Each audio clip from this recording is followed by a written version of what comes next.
நம்முடைய ஆண்டவராகிய இயேசு கிறிஸ்துடைய இனிய நாமத்திலே உங்களை நான் வாழ்த்துகிறேன்.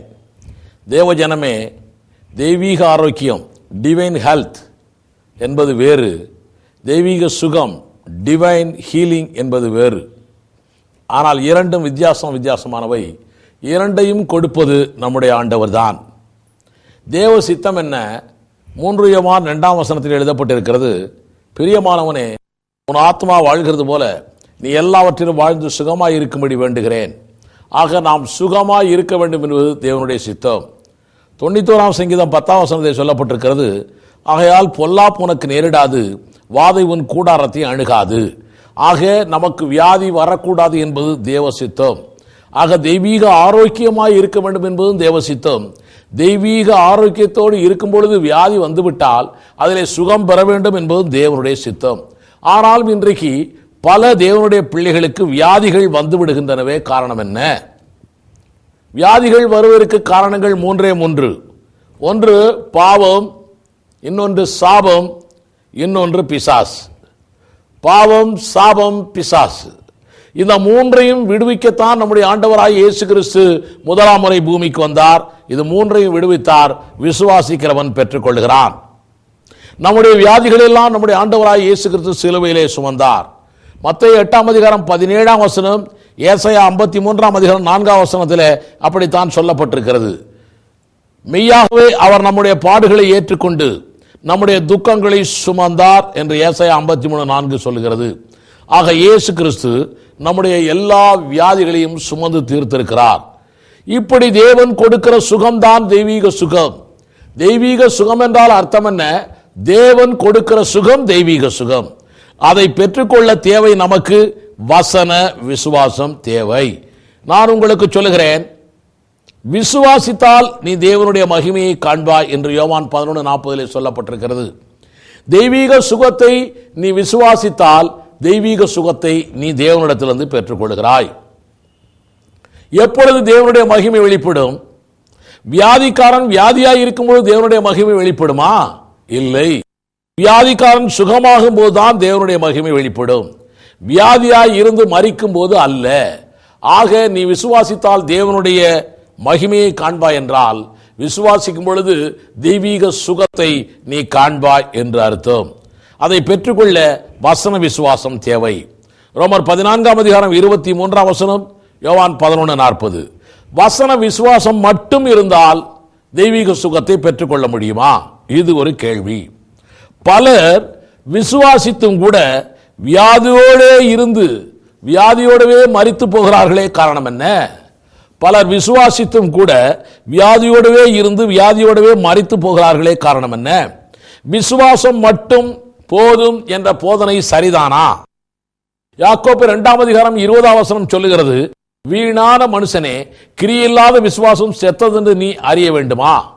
ஆக விசுவாசம் மாத்திரம் போதாது, வசன விசுவாசம் மாத்திரம் போதாது. அந்த விசுவாசத்திற்கு ஏற்ற கிரியை உன்னிடத்தில் வெளிப்பட்டால் மாத்திரமே நீ தெய்வீக சுகத்தை பெற்றுக்கொள்ள முடியும். தேவன் தந்த தெய்வீக சுகம் இயேசு வருவதற்கு முன்னாலே எப்படி இருந்தது? பழைய ஏற்பாட்டிலே இயேசு வந்தபோது எப்படி இருந்தது தேவன் தந்த தெய்வீக சுகம் என்பதை பற்றி 1-2 உதாரணங்களை நான் உங்களுக்கு சொல்ல போகிறேன்.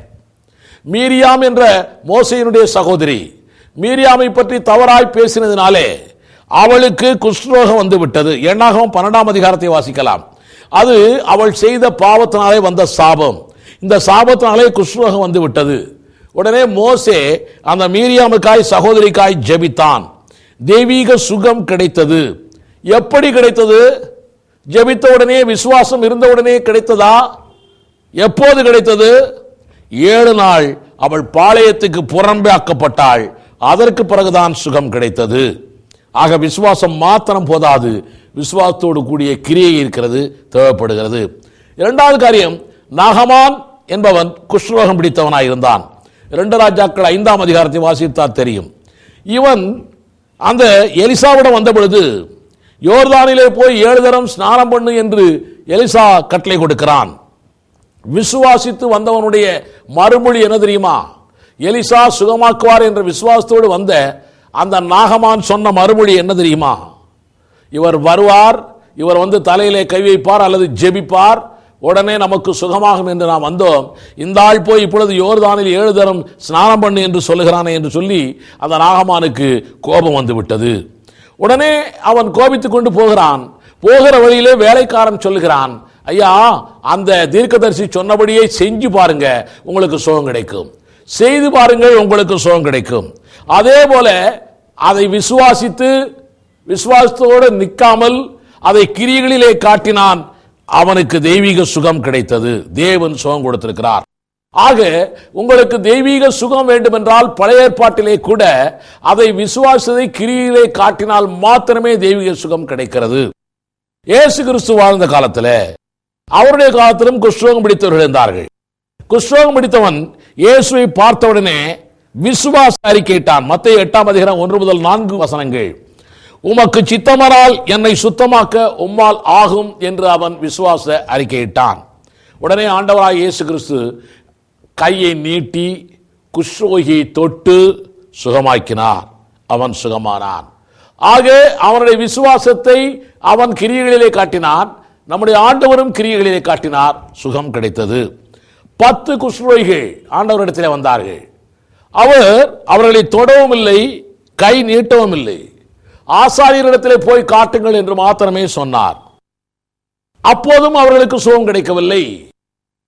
போகிற வழியிலே, விசுவாசித்து போகிற வழியிலே, விசுவாசத்தை கிரியைகளிலே காட்டுகிற வழியிலே சுகம் பெற்றார்கள். லூக்கா 17ஆம் அதிகாரம் 12 முதல் 14 வசனங்களை வாசிக்கலாம். குருடர்களுக்கு இயேசு கிறிஸ்து சுகம் கொடுத்தார்.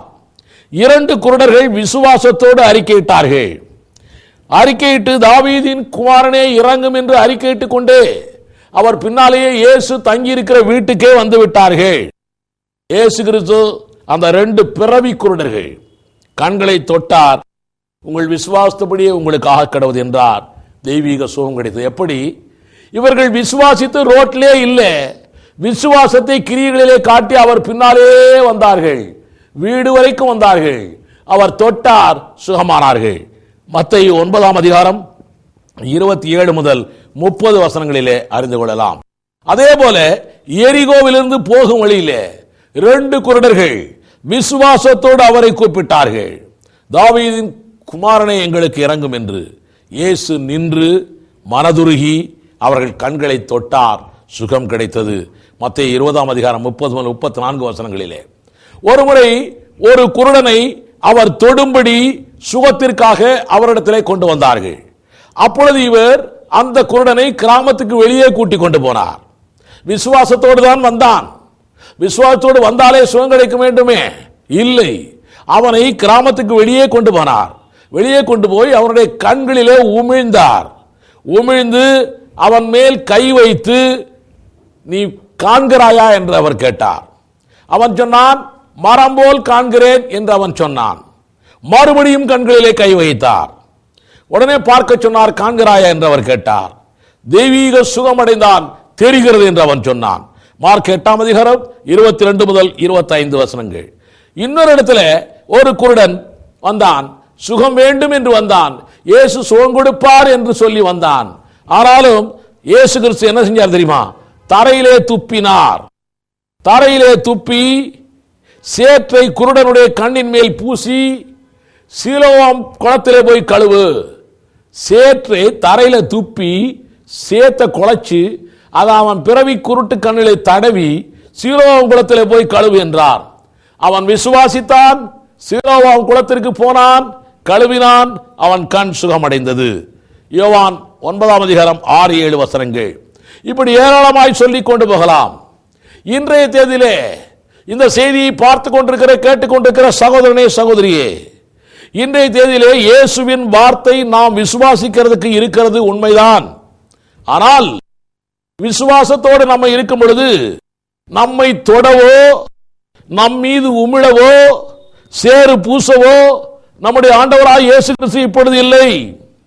சீலோவாமலை கழுவுவதற்கு சீலோவாம் குளம் இல்லை, போய் காட்ட ஆசாரியனும் இல்லை. எப்படி சுகம் பெறுவது?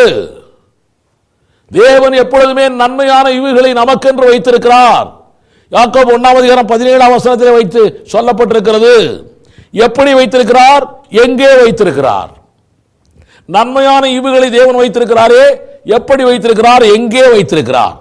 ஏசாயா 1 அதிகாரம் 6 வசனம், எரேமியா 8 அதிகாரம் 22 வசனம் வாசிக்கலாம்.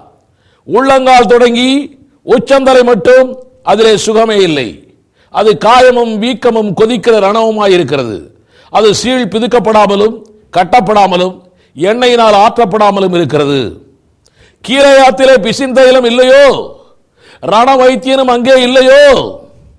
கேள்வி வேதம் சொல்லுகிறது. தேவன் கேட்கிற கேள்வி, கீலேயாத்திலே பிசின் தைலம் இருக்கிறது, மருந்து இருக்கிறது, ரண வைத்தியனும் எங்கே இல்லையோ?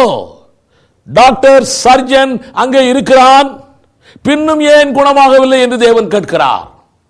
ஆக வசன விசுவாசத்தோடு மாத்திரம் இருந்தால் பத்தாது, அங்கே பிசின் தைலம் இருக்க வேண்டும், டாக்டர் இருக்க வேண்டும். பிசின் தைலம் மருந்தும் டாக்டரும் இருந்தால் மாத்திரம் போதாது, தேவனிடத்திலே விசுவாசம் வேண்டும். ஆக இது இரண்டும், விசுவாசமும் விசுவாச கிரியைகளும் ஒன்றோடொன்று இணைந்திருக்கிறது என்று வேதம் திட்டமும் தெளிவுமாய் சொல்லப்பட்டிருக்கிறது. ஆக ரணவைத்தியன் தேவை, பிசின் தைலம் மருந்துகள் தேவை. அப்போதான் தெய்வீக சுகம் கிடைக்கிறது. இது தேவனுடைய எண்ணம், இது தேவனுடைய சித்தம். லூக்காவிலே தேவன் எழுதுகிறார். லூக்கா புஸ்தகத்தை எழுதினவரே லூக்கா என்ற டாக்டர். அவர் எழுதுகிறார், பிணியாளிகளுக்கு வைத்தியன் தேவை என்று இயேசு சொல்லுகிறார். ஆக பிணியாளிக்கு நிச்சயமாய் வைத்தியம் தேவை. வியாதி என்றாலே நிறைய பேர் நம்முடைய சபையிலே சொல்லுகிற காரியம் என்ன தெரியுமா? எசேக்கியா ராஜாவுக்கு வியாதி வந்தது, ஏசாயா தீர்க்க தரிசனம் சொன்னார், 15 வருஷம் வியாதியை தேவன் கூட்டி கொடுத்தார், இவ்வளவுதான் சொல்லுவார்கள். நான் உங்களுக்கு சொல்லுகிறேன், ஏசாயா மரித்து போவார் என்று ஏசாயா சொன்னான். உடனே எசேக்கியா ராஜா அழுகிறார், தேவனிடத்திலே விண்ணப்பிக்கிறார். உடனே தேவன் அவருடைய விண்ணப்பத்தை கேட்டு கண்ணீரை கண்டு 15 ஆண்டுகள் கூட்டி கொடுக்கிறார். நம்முடைய ஆண்டவர் கூட்டி கொடுக்கிற விஷயத்தை ஏசாயா கிட்ட சொல்லி அந்த தீர்க்கதரிசி வந்துதான் எசேக்கியா ராஜாவிடம் சொல்லுகிறான். அப்பொழுது அந்த ஏசாயா சொல்லுகிற காரியம் என்ன? 2 ராஜாக்கள் 20 அதிகாரத்தில் வாசித்து பாருங்கள். அத்திப்பழ அடையை பிளவையின் மேல் போட சொன்னான். ஏன்? அவர்தான் 15 ஆண்டுகள் கூட்டி கொடுத்து விட்டாரே, அவன் சுகமாகி எழுந்து நடந்து போக வேண்டியதானே, ஏன் அவனுடைய பிளவையிலே அத்திப்பழ அடையை போட வேண்டும்? இதை கேட்கிற பார்க்கிற சகோதரனே சகோதரியை உனக்கு நான் சொல்லுகிறேன், நிச்சயமாக விசுவாசம் மாத்திரம் இருந்தால் போதாது, விசுவாசத்திற்கு ஏற்ற கிரியைகள் நமக்கு தேவை. அத்திப்பழ அடை தேவன் நமக்கு கொடுத்த நன்மையான ஈவு, அது தேவன் கொடுத்த மருந்து. இது அத்திப்பழ அடையை பிளவையின் மேல் போட சொன்னார், அவன் சுகமானான். ஆண்டவர் சொன்னபடி 15 ஆண்டுகள் வாழ்ந்தான். தெய்வீக சுகத்திற்கு வசன விசுவாசம் தேவை, அத்தோடு நன்மையான செயல்பாடுகள் கிரியைகள் தேவை. சுகத்தோடு ஆசீர்வதிக்கப்பட வேண்டும் என்றால், நீ சுகத்தோடு ஆசீர்வதிக்கப்பட வேண்டும் என்றால் உனக்கு என்னென்னவெல்லாம் தேவை என்று நான் சொல்கிறேன், கேட்டுக்கொள்ளுங்கள். வேதம் எப்படியெல்லாம் சொல்லுகிறது என்று கேட்டுக்கொள்ளுங்கள். உன்னுடைய அப்பமும் தண்ணீரையும் தேவன் ஆசீர்வதிக்க வேண்டும். யாத்திராகமம் 23:25 வசனத்திலே போடப்பட்டிருக்கிறது, அவர் உன் அப்பத்தையும் தண்ணீரையும் ஆசீர்வதிப்பார், வியாதியை உன்னிலிருந்து விலக்குவார் என்று எழுதப்பட்டிருக்கிறது. ஆக நாம் சாப்பிடுகிற சாப்பாடு, நம்முடைய தண்ணீர் இரண்டையும் தேவன் ஆசீர்வதித்தால் தான் நமக்கு சுகத்தோடு ஆசீர்வாதம் கிடைக்கும். மாத்திரமல்ல, நமக்கு ஓய்வு தேவை. ஓய்வில்லாத வாழ்க்கையினாலே தான் வியாதி வருகிறது என்று வேதம் சொல்லுகிறது. ஆக ஓய்வு தேவை. மாத்திரமல்ல, நல்ல சூழ்நிலை தேவை. சர்க்கம்ஸ்டன்சஸ் தேவை. நல்ல மருந்துகள் தேவை. நல்ல மருத்துவர்கள் தேவை. நல்ல மருந்துகளும் நல்ல மருத்துவர்களும் இது யார் கொடுக்கிறது? MBBS டாக்டர்களுக்கு ஞானத்தை கொடுக்கிறது யார்? மருந்துகளை உருவாக்க ஞானத்தை கொடுக்கிறது யார்? நன்மையான எந்த ஈவும் பூரணமான எந்த வரமும் பரத்திலிருந்து உண்டாகி சோதிகளின் பிதாவினிடத்திலிருந்து இறங்கி வருகிறது என்று யாக்கோபு 1 அதிகாரம் 17 வசனம் சொல்லுகிறது. நன்மையான எல்லா காரியங்களையும் நமக்காகவே தேவன் உண்டாக்கி இருக்கிறார். நன்மையான உலகத்திலே நடக்கிற நன்மையான காரியங்கள் எல்லாமே தேவன் உண்டாக்கியது. தீமையான காரியங்கள் தான் பிசாசு உண்டாக்கியது. மண்ணான சரீரம் சுகமாயிருக்க, இந்த சரீரம் மண்ணால் உண்டாக்கப்பட்ட சரீரம், இது சுகமாயிருக்க விசுவாசத்தோடு இந்த மண் பூமியிலே உருவாகக்கூடிய நன்மையானவைகள் நமக்கு நிச்சயம் தேவை. தற்கால உணவுப் பொருட்கள் எல்லாமே சரியில்லாதனால்தான் வியாதிகள் அதிகமாய் உருவாகி கொண்டிருக்கின்றன. மருத்துவ விஞ்ஞானம் இப்படித்தான் சொல்லுகிறது. உங்களுக்கு நான் சொல்லுகிறேன், பரலோகத்திலேயே மனித சரீரமாய் உருவான குழந்தை இயேசுவுக்கே தொப்புள் கொடி மூலம் உணவு சத்து மரியாளிடமிருந்து தேவைப்பட்டது அல்லவா? ஆண்டவராய் இயேசு கிறிஸ்துவுக்கு பரலோகத்திலே உருவான சரீரத்தை உடைய ஆண்டவராய் இயேசு கிறிஸ்து கருவாய் மரியாளுடைய வயிற்றிலே வந்த இயேசு கிறிஸ்துவுக்கு தொப்புள் கொடி மூலம் உணவு சத்து மரியாளிடமிருந்து தேவைப்பட்டது அல்லவா? அந்த குழந்தை அப்படி சத்து பொருள் தொப்புள் கொடி வழியாய் போகாமல் இருந்தால் அந்த குழந்தை வளர்ந்திருக்குமா? சிந்தியுங்கள். பலர் சொல்லுகிறார்கள், டாக்டர் வேண்டாம், மருந்து வேண்டாம், விசுவாசமே போதும் என்று சொல்கிறார்கள். இப்படி சொன்ன எத்தனையோ பேர் மரித்து போனார்களே, ஏன்? நம்முடைய ஆண்டவருக்கு சுகம் கொடுக்க சக்தி இல்லையா? நம்முடைய ஆண்டவர் இப்படிப்பட்ட வியாதிகளுக்கெல்லாம் சுகம் கொடுக்க அவருக்கு சக்தி இல்லையா? அல்லது சுகத்தை பெற்றுக்கொள்ள உனக்கு விசுவாசம் இல்லையா? இந்த செய்தியை கேட்கிற பார்த்து கொண்டிருக்கிற சகோதரனே சகோதரியை உனக்கு நான் கேட்கிறேன், டாக்டர் வேண்டாம், மருந்து வேண்டாம், விசுவாசமே போதும் என்றால் ஏன் வியாதியினாலே மரித்து போகிறார்கள்? இப்படி சொல்லுகிறவர்கள், டாக்டர் வேண்டாம், மருந்து வேண்டாம் என்று சொல்லுகிறவர்கள், காய்ச்சல் வந்தால் வெந்நீர் குடிக்கிறார்களே ஏன்? கஷாயம் குடிக்கிறார்களே ஏன்? தலைக்கு எண்ணெய் தேய்க்கிறாயே ஏன்? கண் பார்வை குறைந்து போய்விட்டால் கண்ணாடி போடுகிறாயே, டாக்டரிடம் போகிறாயே ஏன்? காலுக்கு பாதரட்சி போட்டுக் கொள்கிறாயே, காரணம் என்ன? பனி குளிருக்கு சொட்டர் போட்டுகிறாய், காதடைப்பு வைத்துக் கொள்கிறாயே, காரணம் என்ன? தேவன் இந்த பூமியையும் இந்த பூமியில் உள்ளதையும் நமக்காகவே படைத்திருக்கிறார். படைத்தான், படைப்பெல்லாம் மனுவுக்காக. இந்த பூமியிலே உள்ள அத்தனை காரியங்களையும் ஆண்டு கொள்ள உனக்காகவும் எனக்காகவும் கொடுத்திருக்கிறார். படைத்தது நமக்குத்தான், நமது சுக வாழ்வுக்குத்தான். இதை எப்படி நீ உபயோகிக்கிறாய் என்பதைத்தான் ஆண்டவர் பார்த்து கொண்டிருக்கிறார். இவைகளை வெறுப்பவன், தேவன் படைத்த நன்மையான காரியங்களை வெறுக்கிறவன் படைத்தவரையே வெறுக்கிறான் என்று பொருள். படைத்தவரையே வெறுக்கலாமா? படைப்பின் ரகசியம் புரியாத வரைக்கும் இந்த உண்மை யாருக்குமே புரியாது. அதற்காகத்தான் இந்த உலக பொருட்களையே, உலக மருந்துகளையே, உலக டாக்டர்களையே நம்பி நாம் ஜீவிக்க வேண்டியதில்லை. மத்தேயு 4 அதிகாரம் 4 வசனத்தில் சொல்லப்பட்டிருக்கிறது, மனிதன் அப்பத்தினால் மாத்திரமல்ல தேவனுடைய வார்த்தையினாலும் பிழைப்பான். ஆக தேவனுடைய வார்த்தை தேவை, விசுவாசம் தேவை, அப்பமும் தேவை, தண்ணீரும் தேவை, உலக பொருட்களும் தேவை, டாக்டரும் தேவை, மருந்தும் தேவை. நான் உங்களுக்கு சொல்லுகிறேன், தேவனுடைய வார்த்தையின் மேல் விசுவாசம் வேண்டும். அத்தோடு உலகத்தில் தேவன் நன்மையாய் வைத்திருக்கிற அத்தனை காரியங்களும் தேவை. எலியாவுக்கு காகம் மூலமாய் தேவன் இறைச்சியும் அப்பத்தையும் கொடுத்தாரே, அந்த எலியாவுக்கு வசன விசுவாசம் மட்டும் இருந்திருந்தால் போதாதா? அவனுக்கு எதுக்கு அப்பமும் இறைச்சியும் தேவன் அனுப்பி வைத்தார்? வசன விசுவாசம் மாத்திரம் போதாது, உலக பொருட்களும் தேவை. தேவனுடைய செயல்களை எல்லாம் சிந்தித்து பாருங்கள், நிதானியுங்கள். ஒரு சிலர் சொல்லுகிறார்கள், இந்த சரீரம் தேவனுடைய ஆலயம், இந்த ஆலயம் இது தேவனுடைய ஆலயம், இந்த சரீரத்திலே கத்தி படக்கூடாது, இந்த சரீரத்திலே ஆபரேஷன் பண்ணக்கூடாது, இப்படியாய் சொல்லிக் கொண்டிருக்கிறார்கள். நான் உங்களுக்கு சொல்லுகிறேன், நீங்கள் எல்லாரும் வேதத்தை படைத்தவர்கள்.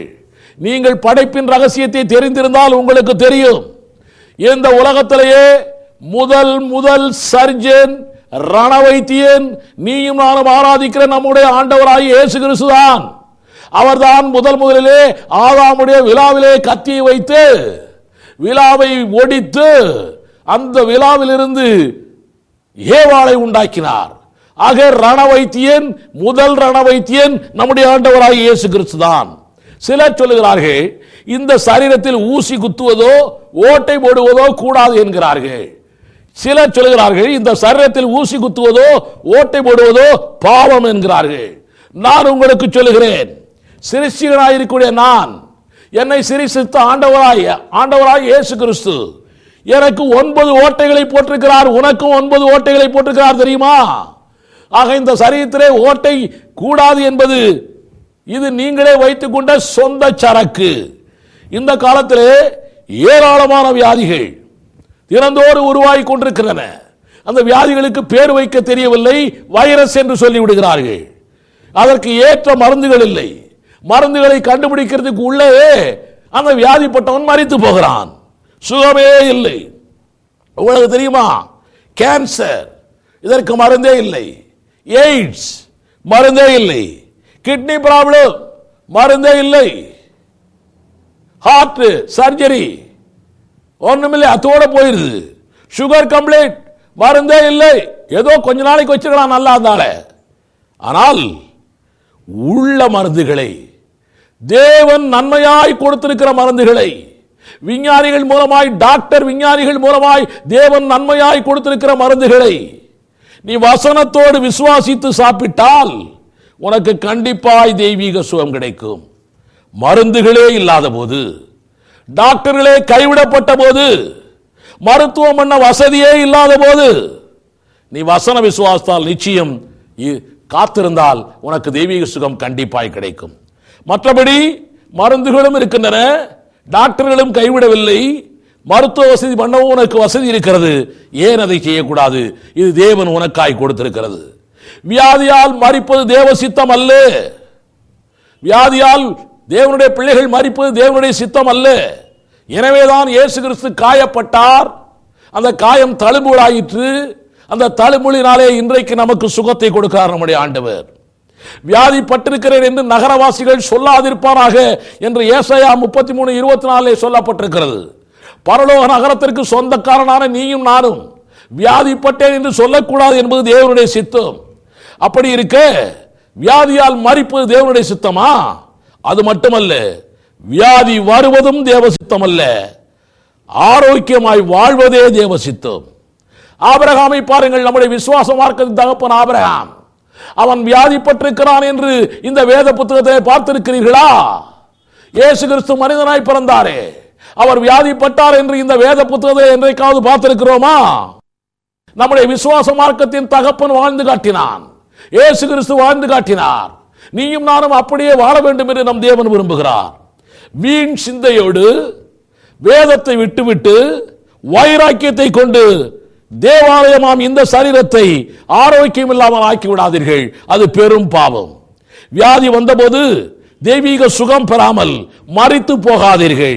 அது பெரும் பாவம். நம் தேவன் பட்சிக்கிற அக்கினி, அவரின் கோப அக்கினிக்கு உள்ளாகாதீர்கள். நம் தேவன் உனக்காகவும் எனக்காகவும் நன்மையான இவைகளை இந்த பூமியில் வைத்திருக்கிறார். அதை நீ உபயோகித்து பார், வசன விசுவாசத்தோடு செயல்படுத்து. வெற்றி உனக்குத்தான், தெய்வீக சுகம், தெய்வீக ஆரோக்கியம் உனக்குத்தான். கர்த்தர் உங்களை ஆசீர்வதிப்பாராக. ஆமென். இந்த செய்தியினால் நீங்கள் ஆசீர்வதிக்கப்பட்டிருப்பீர்கள் என்று நம்புகிறோம். இது கடைசி காலத்தில் உள்ள உங்களுக்காக. இது குறித்த உங்கள் கேள்விகளை, சந்தேகங்களை உடனடியாக எங்களுக்கு அனுப்புங்கள். மாதம் மாதம் வெளிவரும் விசுவாச முழக்கம் பத்திரிகையில் விளக்கம் அளிக்கப்படும். இயேசுவின் வருகை தாமதமானால் மீண்டும் சந்திப்போம். மாரநாதா. இலவசம் இலவசம் இயேசு கிறிஸ்து இலவசம். இலவசம் இலவசம் இயேசு கிறிஸ்து இலவசம். அவரின் நீதி இலவசம். அவரின் நீதி இலவசம்.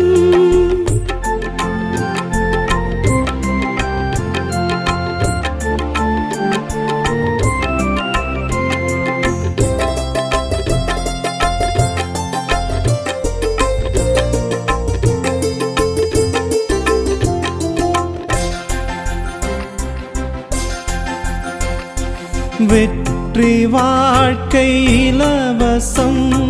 விடுதலை முழக்கம் இலவசம். வெற்றி வாழ்க்கை இலவசம். விடுதலை முழக்கம் இலவசம். தேவ அன்பு இலவசம். தெய்வீக சுகமும் இலவசம்.